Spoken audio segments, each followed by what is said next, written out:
And that's 100% facts.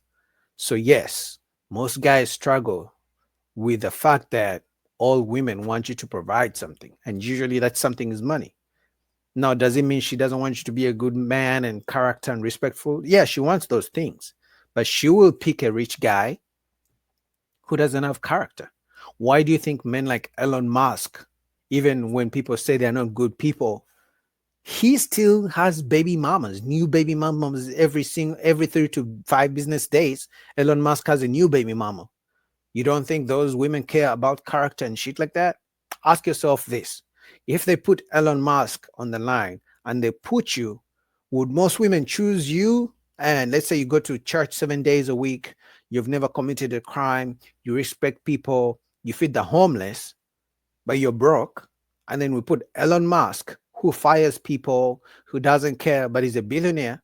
Do you think most women will choose to have babies with you, or will they rather choose to have babies with a billionaire who doesn't respect people? The answer is simple. So I think most guys struggle to come to terms with the fact that, women are going to want you if you can provide something. And eventually, if you can't provide something, it's a ticking time bomb. It's just a matter of time. You feel me? It's just a matter of time. You know what I mean? So personally, I've come to terms with that. Now, obviously, it took me some time, as we all know, because of the Disney fantasy and movies we watch. In the movies, for some reason, in movies, they depict it like as if every woman wants a man for him. She loves him because she loves him because for him, and it's unconditional love. They never really show the true nature of relationships between men and women. They like to paint it, because I believe if they showed the true nature of women in movies, those movies probably wouldn't sell. First of all, women wouldn't go to watch those movies, and we know most guys go to movies because their women tell them to go on movie dates, right? Most guys would rather watch the movie at home. So those movies wouldn't make money. But also, um, if they showed the true nature, guys also wouldn't go, because guys also don't like the truth, you know. So that's what I'm saying. Even your mama is gonna want you only if you can provide something for her. If you don't believe me, if you've been helping your mama out, start saying no when she asks you for something. Then you will see if she really loves you. You know. Mark says I sent you two TikTok videos to your IG. All right, Mark, I'm gonna check those out. I should be recording a few videos in a couple of days. I think in a day or two I'll be recording videos. So I'll check those out. Jarvis says, uh, Jarvis saying, now you speak the truth. A lot of baby mamas on the East Coast. Yeah, yeah. All right, Jarvis says, let's see what Jarvis says. All right, the broke factor. Single women are broker than single men. Okay. A single man with no bills or a woman is really doing good in the economy. A single man with no bills.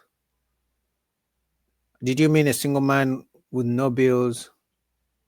Oh, you're saying a single man who has no bills and has no woman is doing good. Yeah, yeah, you're right. Single men are like single men. Now, the only single men who are complaining are the ones who crave for love. That's what I believe. The only men who are complaining are the ones who are craving for a woman's touch, a woman's attention, a woman's love. Those who are, craving for intimacy with a woman. Those are the guys who are complaining. But guys who are single right now and they don't have bills, they are not complaining.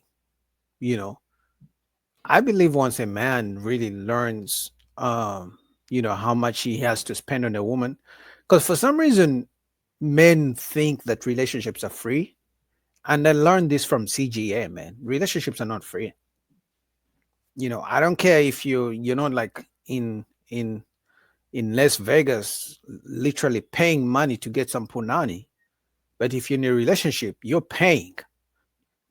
In relationship, you're paying with your time, you know, you're paying with the emotions, you're paying with the arguments, you're paying with having to, forego your plans.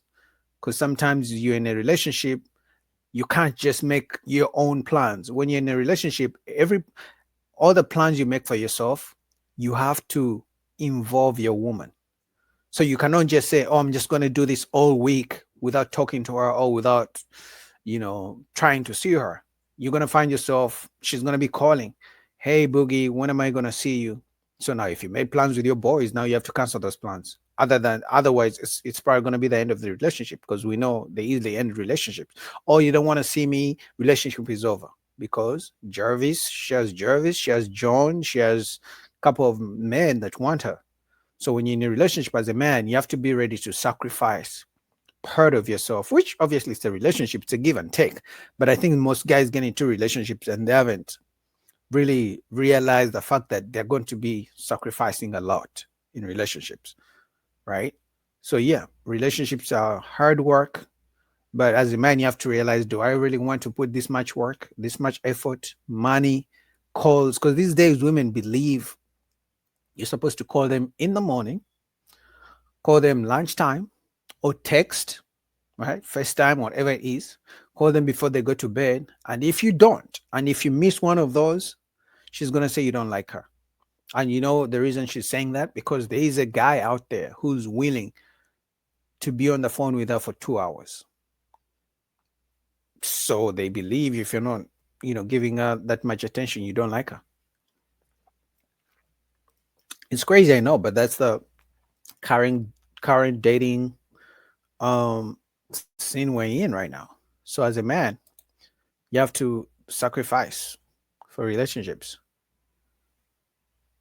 All right, Jervis says if he makes 100,000 a year, even if he makes less, he could still do it.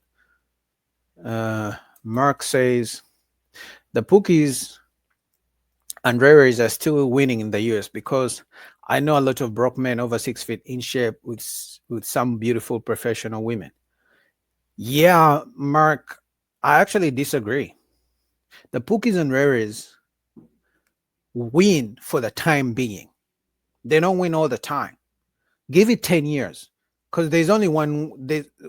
You know, there are a few ways this ends. The Pookies are either going to be in jail, they're going to be broke forever, because they don't have stable income, or they're going to be dead. Those are only three choices.